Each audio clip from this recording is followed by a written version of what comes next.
Naranasan mo na bang mawalan ng kaligayahan sa buhay na kahit na alam mong wala namang malaking problema, pero parang wala kang peace? Nag-aalala ka at alam mong hindi ka masaya sa mga nangyayari. Alam mo marahil ay may mga bagay na unti-unting nagdanakaw ng iyong kaligayahan na hindi mo napapansin. Ang kaligayahan ay isa sa mga mabuting regalo sa atin ng Diyos na maaari nating maranasan sa ating buhay. Pero madali rin itong mawala kapag hinayaan nating manakaw ng ilang bagay ang ating kapayapaan. Kaya nga, tandaan mo ito kaibigan, kapag nawala yung ating kapayapaan o peace, ay ang kasunod nito ay mawawala din yung ating kagalakan. Maraming bagay na maaaring magnakaw ng iyong kaligayahan. Halimbawa, legalism. Ang legalism ay ang ating tendency na magdagdag ng kautusan o patakaran ng higit pa sa sinabi sa atin ng Diyos. At pinapaniwalaan mo na requirement ito ng Diyos sa iyo. Halimbawa, kung ikaw ay nanay, minsan may church na nagsasabi kailangan ang nanay ay maging masinop, masarap magluto, at magaling sa gawaing bahay. Oo, tama naman ito. Mabuti ito bilang pagpapakita na binibigay natin ang ating best sa lahat ng ginagawa natin para mag-glorify ang Diyos. Pero hindi ito requirement ng Diyos na kapag hindi natin nagawa ay iisipin ng ating mga ka-churchmate o iisipin mo na hindi ka na mabuting Kristiyano. Kaibigan, huwag ka ma-pressure dito dahil ang value mo sa mata ng Diyos ay hindi nakasalalay sa galing mo sa housekeeping o kaya sa damit at itsura natin. Marahil iniisip mo, kailangan laging naka-formal na damit, laging polo o kaya mahabang palda at bawal ang maong sa church. Kasi holy ang dating mo kapag naka-formal o kaya dapat short hair o long hair, depende sa nire-require ng church sa'yo. Kaibigan, ang holiness mo ay titignan ng Diyos sa iyong puso at hindi sa itsura mo sa panlabas. Maraming mukhang disente sa panlabas na pumupunta sa church pero hindi naman nakakalugod sa Diyos ang kanilang buhay kapag nasa labas na sila ng church. O kaya iniisip mo, kailangan sa lahat ng church activities ay naroon ka para mapatunayan na talagang mananampalataya ka. Kaibigan, hindi sa church activities nakatingin ang Diyos, kundi sa relasyon mo sa Kanya. Bagamat mahalaga ito, pero nakatingin ang Diyos sa intimacy mo sa Kanya. Ikaw ba ay lumalago sa relasyon mo sa Kanya? Nade-delight ka ba sa presensya niya? Kahit anong dami ng activities mo, pero yung first love mo, yung relasyon mo sa Kanya ay hindi nag-iinit at lumalago, naku, baliwala yan lahat ng ginagawa mo para sa Kanya. Ang gusto niya dahil sa pagmamahal mo sa Kanya ay mag-overflow yun sa'yo at nanaisin mo na maglingkod sa Kanya. Kaya nga, lulungkot ang buhay mo kapag ang dami mong demand sa sarili na hindi naman inutos ng Diyos sa iyo. Legalism. O kaya kung meron kang tunnel vision, halimbawa nakatuon lang ang pansin mo sa problema at hindi sa Diyos na nagmamahal sa iyo at sa kaya niyang gawin, naku, mawawala din ang peace mo.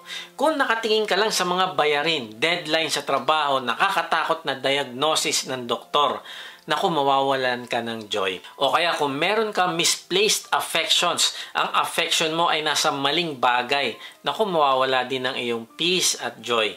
Kapag ang focus mo ay ang nasa mga panandaliang kaligayahan ng bagong sasakyan, mga kaibigan, malaking promosyon sa trabaho, naku, madidismaya ka din kalaunan. Bakit? Kasi masisira ang sasakyan, aalis o mawawala ang mga kaibigan. Ang trabaho, hindi din minsan nagtatagal. Kaya kung meron ka man ng mga bagay na ito, nako, ingatan mo na ang puso mo wala sa kanila. Kung di ang iyong puso ay nasa Panginoong Yesus.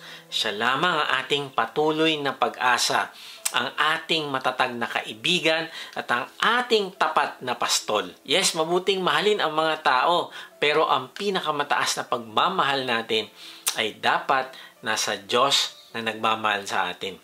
Ito ang dahilan kung bakit sinabi ng Panginoong Yesus sa Mateo 6:19-21, huwag kayong mag-impok ng mga kayamanan dito sa lupa. Dito ay may naninirang insekto at kalawang at may nakakapasok na magnanakaw. Sa halip, mag-impok kayo ng kayamanan sa langit. Dooy walang naninirang insekto at kalawang at walang nakakapasok na magnanakaw. Sapagkat kung nasaan naroon ang iyong kayamanan, naroroon din ang iyong puso. Kaibigan, kung gusto mong mapanatili ang iyong kagalakan, ay huwag mong mahalin ang mga bagay dito sa mundo, kundi mahalin mo ang pinagmumulan ng kagalakan, ang Diyos na nagmamahal sa iyo. At ang panghuli, kung meron kang insecure faith, wala o mahina ang pananampalataya mo na mabuti ang Diyos at mahal ka niya, nako, ito ang magnanakaw ng peace at joy mo. Halimbawa, kung palagi ka na lang nagdududa, kung talaga bang pinatawad ka na ng Diyos, ay hindi ka magkakaroon ng peace. O kaya nagdududa ka na, mabuti ba talaga ang Diyos? Kasi nga, dumadaan ako dito sa ganitong problema. Iniisip mo tuloy na pinapahirapan ka ng Diyos at pinapabayaan ka na niya. Kaibigan, sa oras na magduda ka sa pagmamahal ng Diyos, ay tumingin ka sa krus at alalahanin mo na ikaw ay mahalaga sa Kanya. Kaya nga, willing siyang isakripisyo yung kanyang anak upang bayaran ang iyong kasalanan. May nagsabi, sorrow looks back, worry looks around, faith looks up. Kung hindi ka naniniwala na ang Diyos ang may kontrol ng lahat ng bagay, ay magagalit ka sa mga taong mahirap mahalin. At ito magiging sanhi para magkaroon ka ng conflict at mawala ang iyong peace. Kaya nga, ito yung pag-uusapan natin. Paano ba natin mapapagtagumpayan ang mga joy robbers ng ating buhay? Tayo ay nasa pangatlong bahagi na ng ating series na Overflowing Joy. Ang title ng ating message ngayon ay Restore Joy, Defeat Joy Robbers. Tapusin mo mensahe na ito kasi ito ang magbibigay sa iyo ng peace sa araw-araw. Magandang araw muli mga ka-WOTG. Salamat sa Diyos sa inyong pagsubaybay sa mga mensahe ng ating Diyos dito sa ating vlog na may bagong upload every Monday 6 p.m. Sa mga hindi pa nakakilala sa akin, ay ako po si Kuya Mike. Ang calling po sa akin ng Diyos ay magbahagi ng kanyang salita sa paraang mas madaling maiintindihan ng mga manonood. Salamat sa mga bagong members ng ating online discipleship group. Kung gusto mo sumali sa discipleship group, mag-type ka lang ng join sa comment section. Sa mga gusto mag-lead naman ng online discipleship group, ay message nyo lang kami. Type nyo ang salitang lead at magre-reply kami para sa link ng registration. Meron nga pala tayong live worship service sa App Live na ginaganap every Sunday 11 a.m. Pwede namin kayong ipanalangin dito pagkatapos ng service. Sa mga gustong sumamba na kasama namin ay mag-type lang kayo ng worship at padadala namin kayo ng link. Kung hindi ka pa nga pala nakakasigurado sa iyong kaligtasan, hindi ka sigurado kung matapos kang mawala sa mundong ito ay makakasama mo ang Diyos sa langit, mag-type ka ng save sa comment section at babaginan ka namin ng mabuting balita. Tapos inaanyahan ko kayo na umattend din sa ating Wednesday equipping. Marami tayong matututunan dito na maia-apply natin sa ating pamilya, trabaho at ministry. Ang link ay makikita nyo sa description. Okay, balik tayo sa topic. Paano ba natin mapagtatagumpayan ang mga bagay na umaagaw sa ating peace at joy? May 3 point tayo na pag-uusapan. Number 1, be watchful. Number 2, trust instead of worry. Number 3, engage in constant prayer. Okay, pag-usapan muna natin ang una. Be watchful. Maging mapagbantay tayo sa pagbabalik ng Panginoong Yesus. Sabi sa Philippians 4:5, ipadama ninyo sa lahat ang inyong kabutihang loob. Malapit nang dumating ang Panginoon. Sa English translation, Philippians 4:5, let your reasonableness be known to everyone. The Lord is at hand. Ang konteksto nitong talata na ito ay ang kapatiran na sila Judea at Sintik ay may conflict. Na-realize ko na isa pang nagnanakaw ng ating peace at joy ay conflict. At kapag nangyari ito, hindi lang madidrain yung energy natin. Hindi lang masisira yung relationships natin. Hindi lang magkakaroon ng division sa ating church o kumpanya. Hindi lang maglalayo ito sa fellowship mo sa Diyos, kundi magiging masamang influence ito sa mga taong dinadala natin sa Panginoong Yesus. Hindi ko alam sa iyo, kaibigan, pero kapag may bagay na ginawa ako na naging katitisuran sa iba, ay nagbibigay ito sa akin ng kalungkutan. Nawawala ang joy ko dahil maaapektuhan yung mission na binigay sa akin ng Diyos. Nalulungkot ako dahil hindi ako magiging epektibo sa pinapagawa niya sa akin. kung ako mismo ay hindi nagpapakita ng pagmamahal. Nalulungkot ako kasi hindi ako nagpapakita ng spiritual maturity sa pagtugon sa mga imperpektong tao na kagaya ko. Kaibigan, ang conflict ay isa sa nagpapawala ng iyong peace at magnanakaw ng iyong joy. Ang ibig sabihin ng reasonableness ay ang isang alagad ng Panginoong Hesus ay matalinong magre-respond sa difficulties at mga disagreements ng may maturity. Kaya nga kung gusto mo magkaroon ng joy, ay matuto ka na mag-let go ng iyong rights para maipakita mo ang pagmamahal mo sa kapwa. Now, ano naman ang motivation? Bakit natin ito gagawin? Ayon sa talata, ay ipadama ninyo sa lahat ang inyong kabutihan. Bakit daw? Malapit nang dumating ang Panginoon. Ang ibig sabihin ay magpapakita ka ng kabutihan. I-deny mo ang iyong sarili para sa kapakanan ng Panginoong Hesus, para sa kanyang glory, para sa kanyang pagbabalik.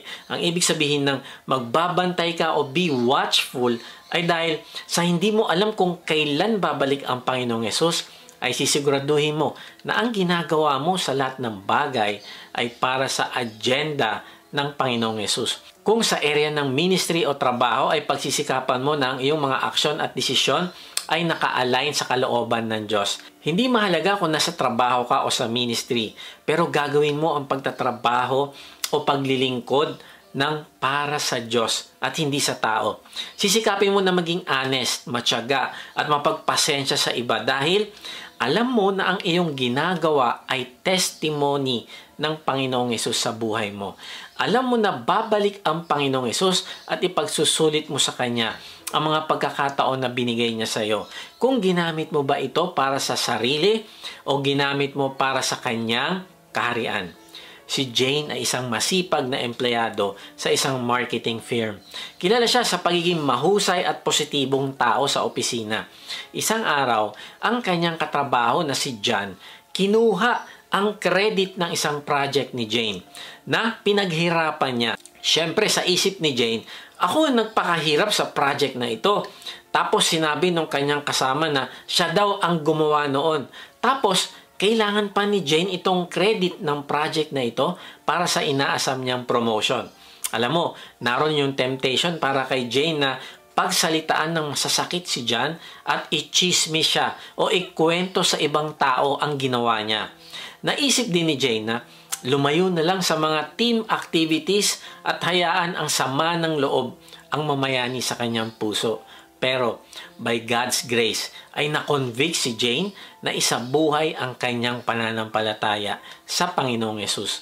Nag-commit siya sa Diyos na sa lahat na magiging desisyon niya ay magbibigay ito ng kaluwalhatian sa Diyos. Nanalangin siya at humingi ng gabay sa Diyos kung paano haharapin ang sitwasyon sa paraang magbibigay ng karangalan sa kanya. So, pinili niya na maging mapagbantay sa kanyang mga kilos. Alam niya ang kanyang response ay nagre-reflect sa kung anong klaseng relasyon mayroon siya sa Diyos. Kaya ang ginawa niya, alam mo, sa halip na magpadalos-dalos, kalmado niyang niyaya si John na mag-usap na silang dalawa lang. Ipinahayag niya ang kanyang nararamdaman tungkol sa sitwasyon nang hindi niya ginajudge o sinisigawan si John. Nagdesisyon din si Jane na patawarin si John kahit hindi pa siya mag-apologize. Nagulat si John sa kanyang ugali at dahil dito, humingi siya ng tawad. Siya pa mismo ang pumunta sa kanilang boss para itama ang credit at sabihin si Jane talaga ang nagtrabaho sa proyekto. At eventually, alam mo nangyari, napansin ng boss ang maturity at professionalism ni Jane. Kaya siya ay na-promote din kalaunan. Kaibigan, maging mapagbantay ka sa sarili mong buhay in public at in private. Susuriin mo kung ito ba ay nagre-reflect ng pagmamahal sa akin ng Diyos? Nagre-reflect ba ito ng prinsipyo na tinuturo sa akin ng Panginoong Hesus? Sa paggawa ng desisyon, naku, bantayan mo kung ino-honor mo ba ang Diyos o hindi. Pinipili mo ba ang tama sa iyong desisyon? O pinipili mo ang kung ano lang ang convenient? At di bali na lang kung hindi ito tama sa mata ng Diyos. Kaibigan, piliin mo ang tama dahil ito ang may impact sa eternity. Ito ang may impact sa pagbabalik ng Panginoong Jesus. Be watchful. Ito magbibigay sa iyo ng kagalakan kung nai-align mo ang buhay mo sa pagbabalik ng Panginoong Jesus. Maging proactive ka na magpakita ng kabutihan sa iba't ibang paraan. Sa iyong relasyon naman sa Diyos ay maging mapagbantay ka din. Mas lalo ka bang lumalago sa intimacy mo sa Kanya? Lumalago bang kagalakan mo sa presensya niya? O palagi ka nalang walang time? Kaibigan, ang pagpapalago mo ng relasyon sa Diyos ay pagpapakita sa Kanya na hinahanda mo din ang iyong sarili sa pagkikita nyo balang araw ng Panginoong Yesus. At habang ginagawa mo ito, ay ito naman ang magbibigay sa iyo ng peace at joy na kailangan mo. Sabi sa Acts 1:9-11, pagkasabi nito, si Jesus ay iniakyat sa langit habang ang mga alagad ay nakatingin sa Kanya at natakpan siya ng ulap. Habang sila'y nakatitig sa langit at siya'y iniaakyat, may dalawang lalaki nakaputi na lumitaw sa tabi nila. Sabi nila, kayong mga taga Galilea, bakit kayo nakatayo rito at nakatingin sa langit? Itong si Jesus na umakyat sa langit ay magbabalik gaya ng nakita ninyong pag-akyat niya. Kaibigan, ang Panginoong Jesus ay magbabalik.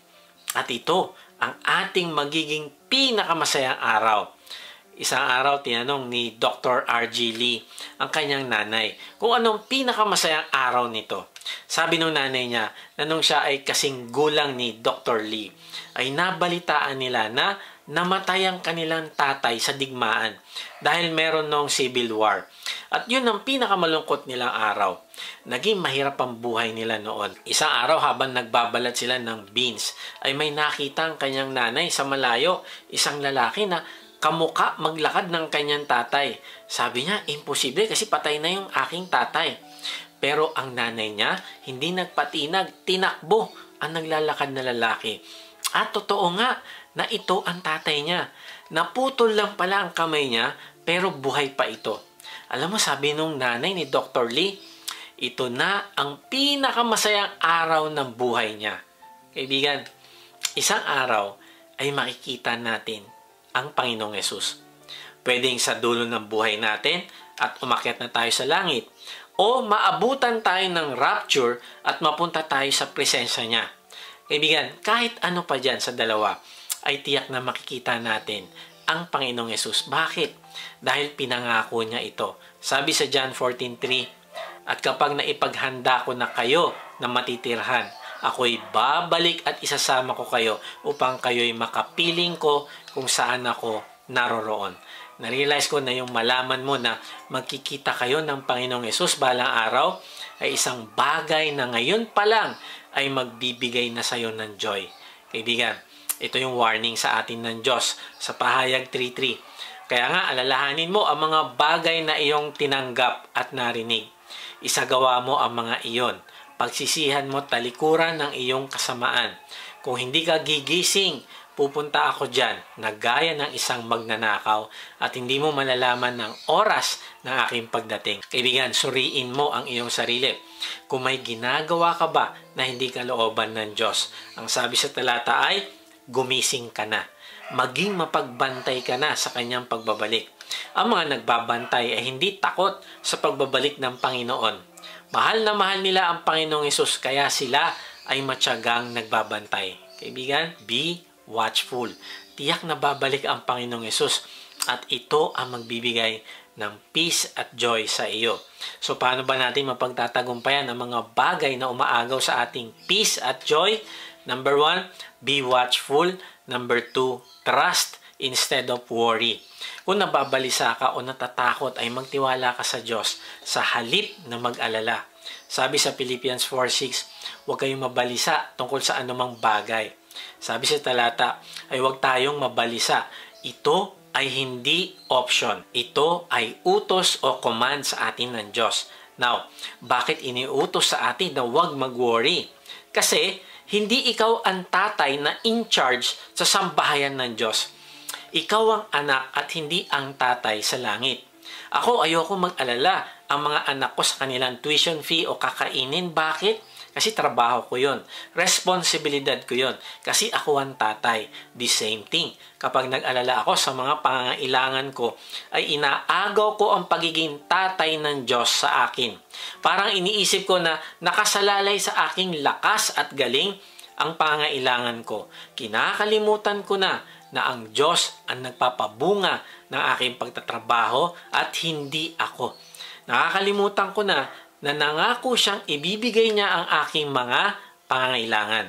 Isa pa, sa tuwing nag-aalala ako ay pinapakita ko sa kanya na hindi ako nagtitiwala. Parang sinasabi ko sa kanya na hindi pa sapat ang ginawa mo para sa akin sa krus, Lord.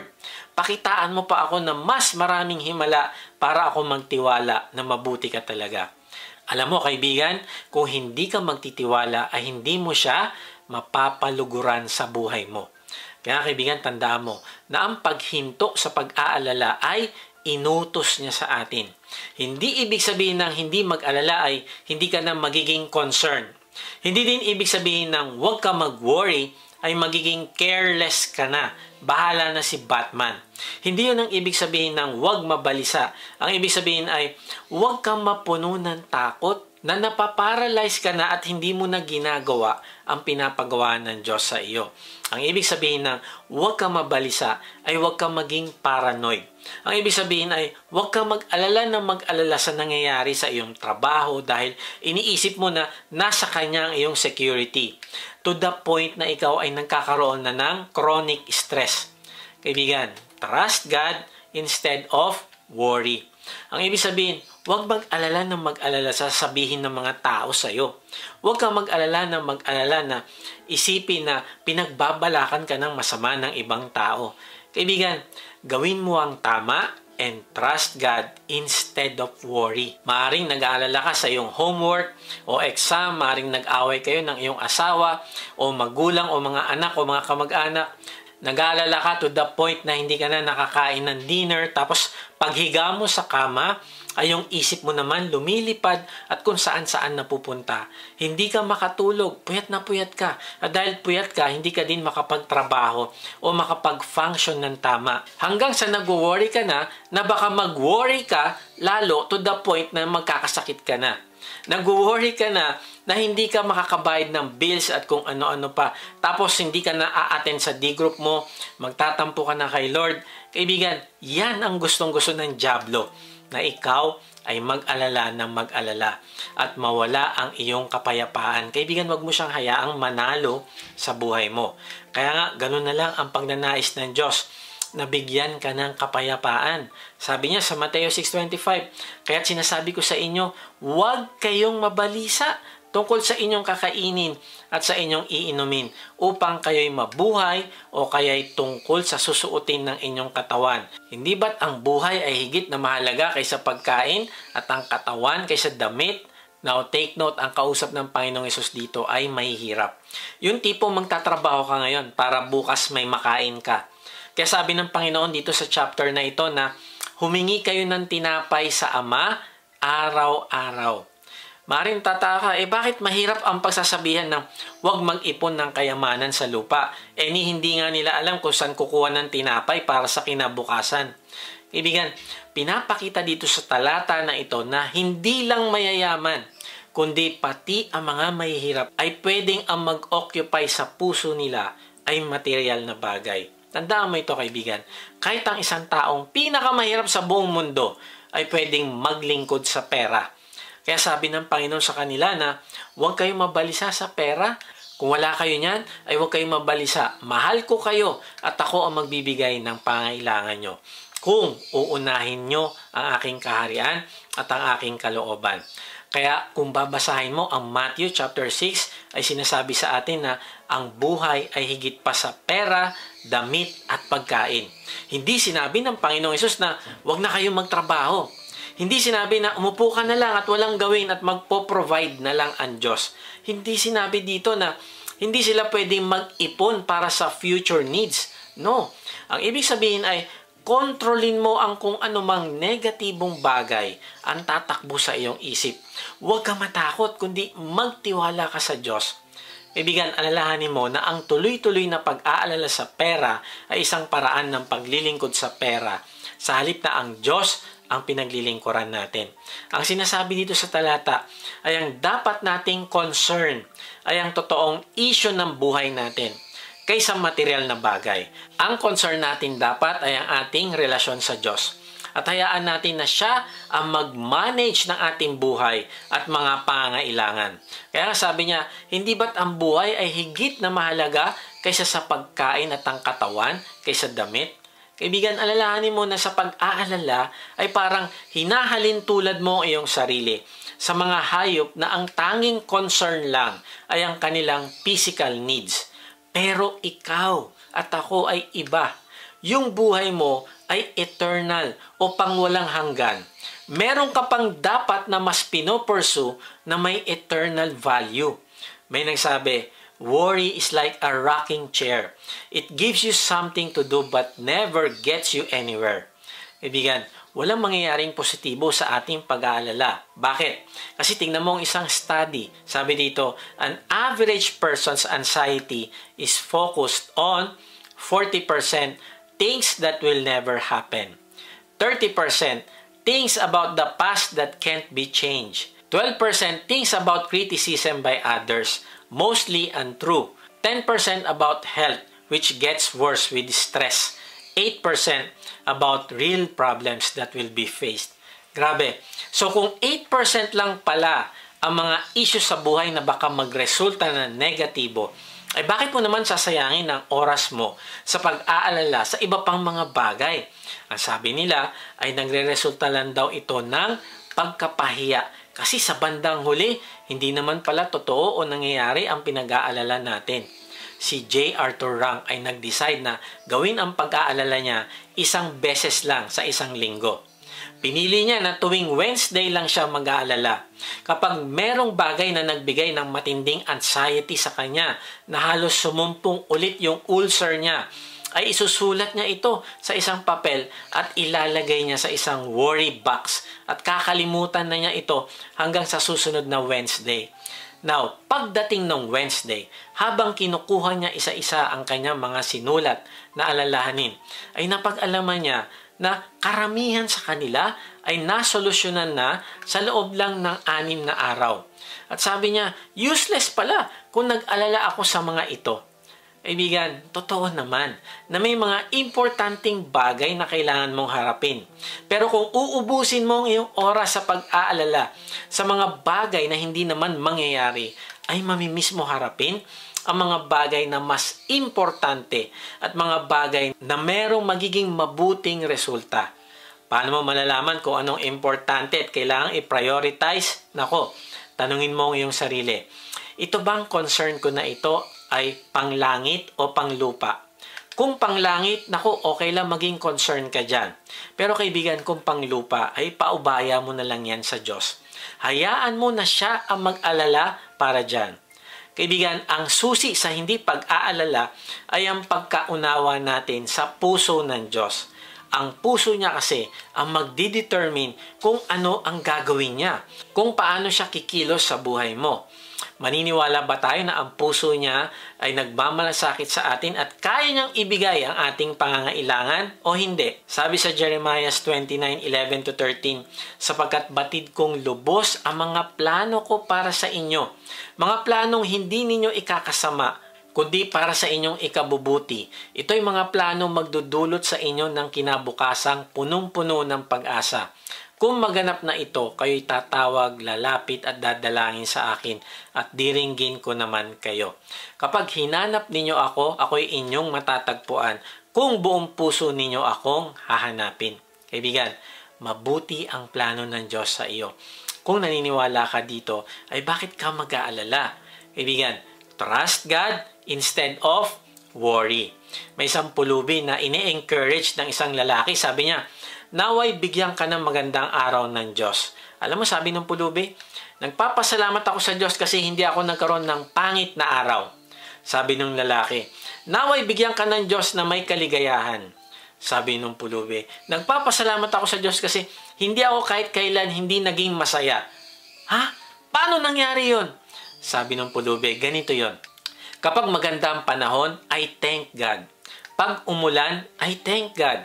Kapag masagana ako, I thank God. Kapag nagugutom ako, I thank God. At dahil sa ang kalooban ng Diyos, ang kalooban ko. At kung ano ang nakakalugod sa Kanya, ayun din ang nakakalugod sa akin. So bakit ako malulungkot kung hindi naman talaga ako malungkot? Alam mo, nagulat yung mama. Sabi niya, teka, sino ka ba? Sabi ng pulubi, ako'y hari. Okay, nasan ang kingdom mo? Andito sa puso ko. Kaibigan, mabuti o masama ay pagkatiwala mo yung sitwasyon sa Diyos. Trust God instead of worry. May nagsabi, faith ends where worry begins, and worry ends where faith begins. Madalas tayong pinapaalalahanan ng Diyos na manampalataya. Bakit? Kasi ang pananampalataya ang nagtataboy sa pag-aalala. So, paano ba natin mapagtatagumpayan ang mga bagay na umaagaw ng ating peace at joy? Number 1, be watchful.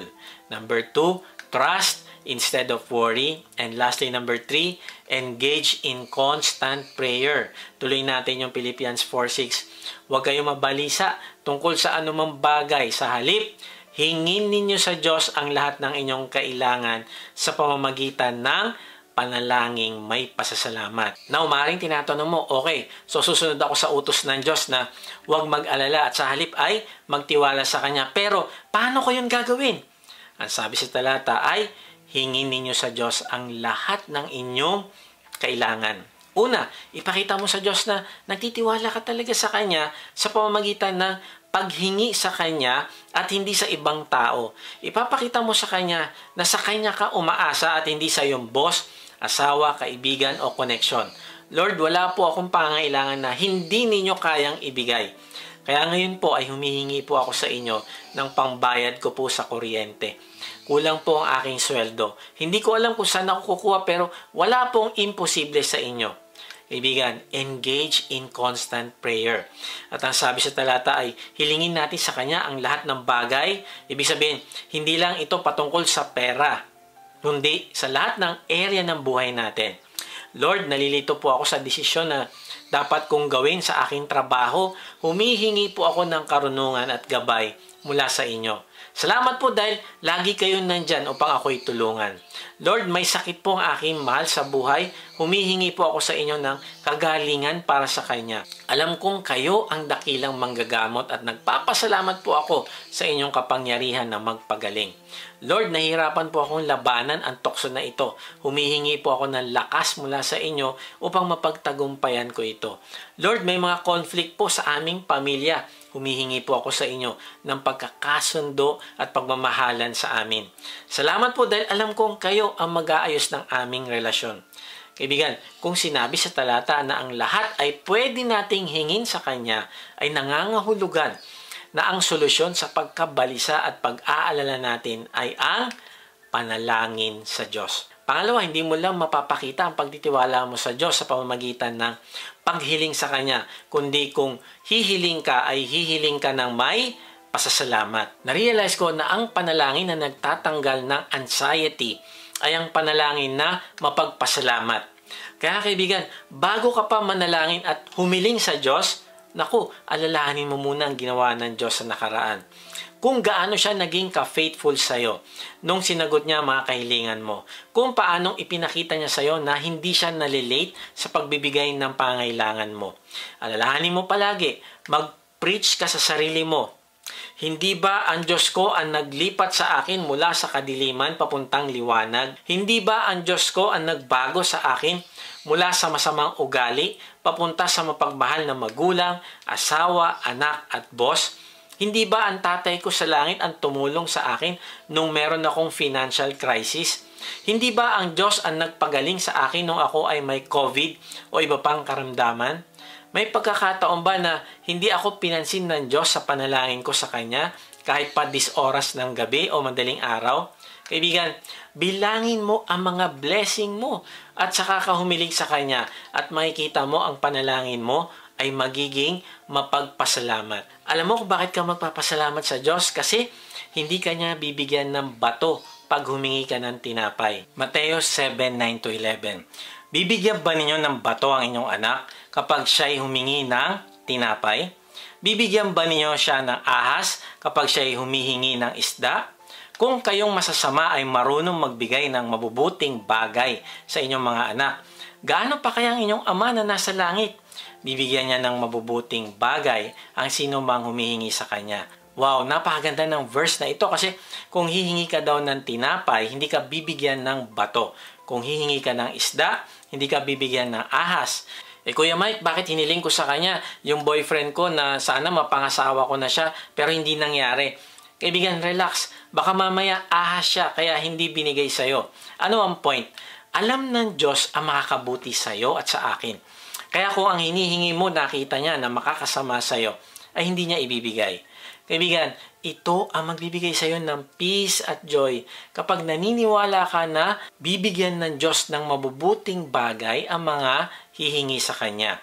Noong Thursday ay may exam ang anak ko sa Pasig. So from Antipolo, umalis sila ng madilim pa para makarating ng maaga sa Pasig. Kaya lang, sobrang traffic. Ang exam ay nagsisimula ng 7:30 a.m. Kaya lang ay 7 na, malayo pa sila at naiipit sa traffic. Nagsimula na mag-alala ang aking anak at nanalangin sila ng kanyang mami sa sasakyan. Wala silang kontrol sa mangyayari pero ang Diyos ay pwedeng kumilos. Dumating sila past 8 na sa school pero sa hindi malamang kadahilanan ay late din nag-start yung exam at pagdating ng aking anak ay pinapasok agad siya at pinag-exam. Narealize ko na may mga bagay na hindi mo naman pala kailangang ipag-alala, kundi kailangan mong ipanalangin na lang ito sa Diyos nang may pasasalamat at makakaasa ka na ikaw ay sasagutin niya. May nagsabi, prayer is bringing your wishes and worries to God. Faith is leaving them there. Ang sabi ay, okay lang dali ng ating mga pinag-aalala sa Diyos, pero kung gusto mo ipakita sa Kanya ang pagtitiwala, ay iiwan mo na sa Kanya ang problema para siya ang mag-solve at wag mo na itong kukunin ulit sa Kanya. May isang babae ang nagsikap na magpakabit ng kuryente sa kanilang liblib na baryo kahit mahirap at magastos. Kaya lang, after 2 months, matapos siyang kabitan ng kuryente, nagtataka yung mga nagbabasa ng metro kasi halos hindi gumagalaw yung kanyang metro tuwing ito'y binibil. Kaya nagpapunta ng technician ang kumpanya ng kuryente at tinanong yung babae, Ma'am, bakit po hindi gumagana ang inyong kuryente? May problema po ba? Hindi nyo po ba ginagamit ito? Ay, hindi, ginagamit namin siya. Salamat sa pagkabit mo sa amin ng kuryente. Tuwing gabi kasi, binubuksan ko ang aking ilaw para makita ko ang pagsisindi ko ng lampara. Pag may sindi na ang lampara, papatayin ko na ulit ang ilaw. Alam mo, parang nakakatawa ang kwento. Bakit nga ba hindi ginagamit ng babae ang kuryente? Naniniwala naman siya sa kuryente. Naniniwala din siya sa pangako na kayang gawin ng kuryente. Ipinaliwanag din sa kanya ang lahat ng pwedeng gawin ng kuryente. Ginastosan niya pa ito. Kaya nga, narealize ko ang problema ay hindi niya nauunawaan ang potensyal ng kung ano ang kayang gawin ng kuryente sa kanyang bahay. Kaya bihira niya ito gamitin. Alam mo, ang tao kadalasan, ganun din. Naniniwala sila sa prayer. Naniniwala sila sa pangako ng Diyos sa mga nananalangin. Nabasa o narinig nila ang mga istorya ng panalangin sa Bible. Kaya lang, matipid na matipid tayo sa paggamit ng prayer sa ating buhay. Kaibigan, engage in constant prayer. Marahil kaya ka malungkot, hindi ka naniniwala na kayang ibigay ng Diyos ang iyong kahilingan. Kaya tuloy, hindi ka nananalangin ng madalas. Kaibigan, hindi mo mapapatunayan sa sarili mo ang reality ng Diyos sa iyong buhay kung hindi mo pinagkakatiwala ang lahat ng area ng buhay mo sa Kanya. Hindi ka lalago sa pananampalataya mo sa Kanya. Hindi ka lalago sa pagmamahal mo sa Kanya. Hindi ka lalago sa pagsunod sa Kanya hanggat hindi mo nararanasan ang Kanyang pagkilos sa buhay mo. Kahit sa church, kailangan natin ang panalangin kung gusto mong kumilos ang Diyos sa ministry na pinapagawa sa iyo ng Diyos. Huwag mo sabihin, magaling ka na. Huwag mo sabihin, alam mo na mga bagay-bagay. Kaibigan, engage in constant prayer. Kaya tanungin natin ito, gaano mo kadalas ipanalangin ang iyong asawa? Kailan mo huling pinag-pray ang iyong mga anak? Kailan mo inisa-isang ipanalangin ang iyong D-group members?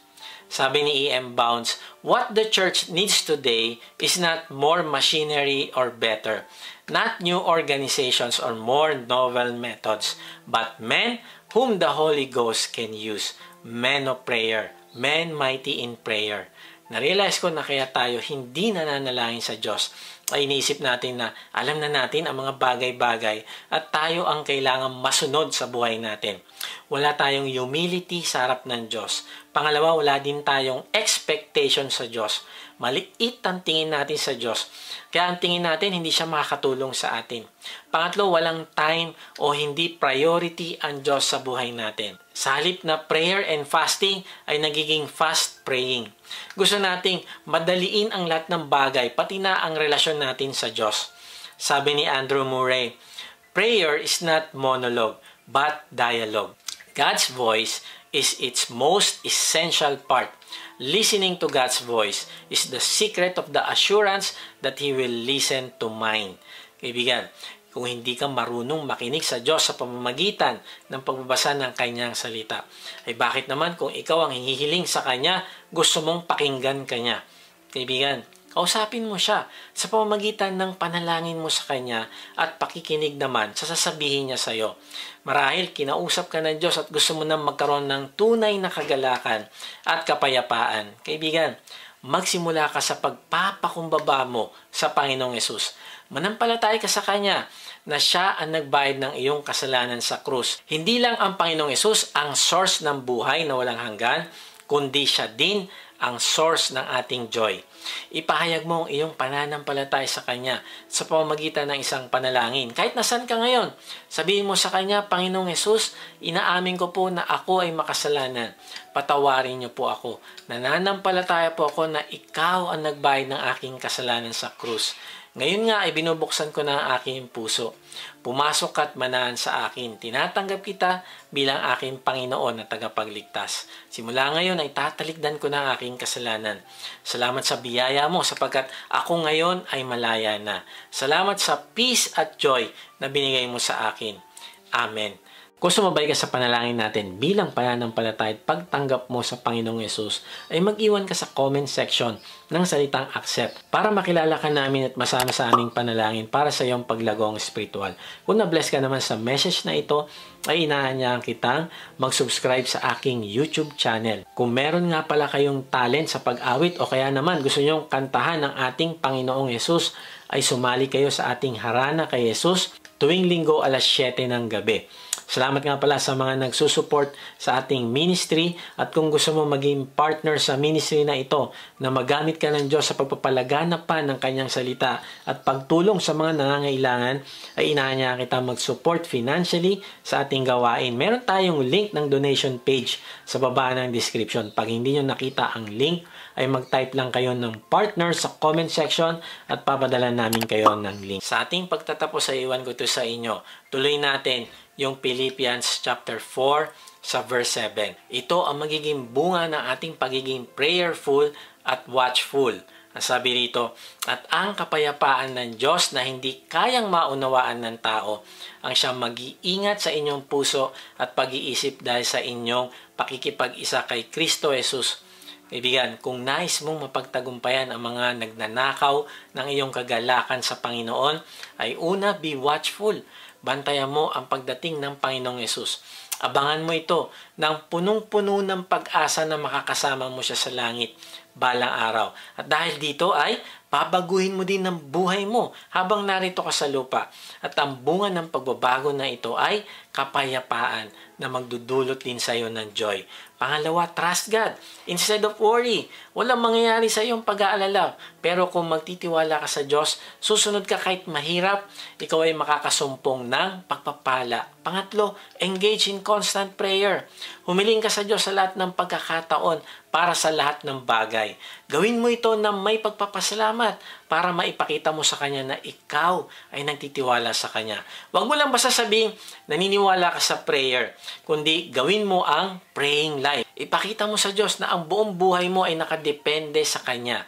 At pag ginagawa mo ito, ang sabi sa verse 7, ang kapayapaan ng Diyos na hindi kayang maunawaan ng tao, ang siya mag-iingat sa inyong puso at pag-iisip dahil sa inyong pakikipag-isa kay Kristo Jesus. Ang ibig sabihin, ikaw ay bibigyan ng peace na hindi mo maintindihan. At kung meron kang ganitong peace, magkakaroon ka ng overflowing joy. God bless.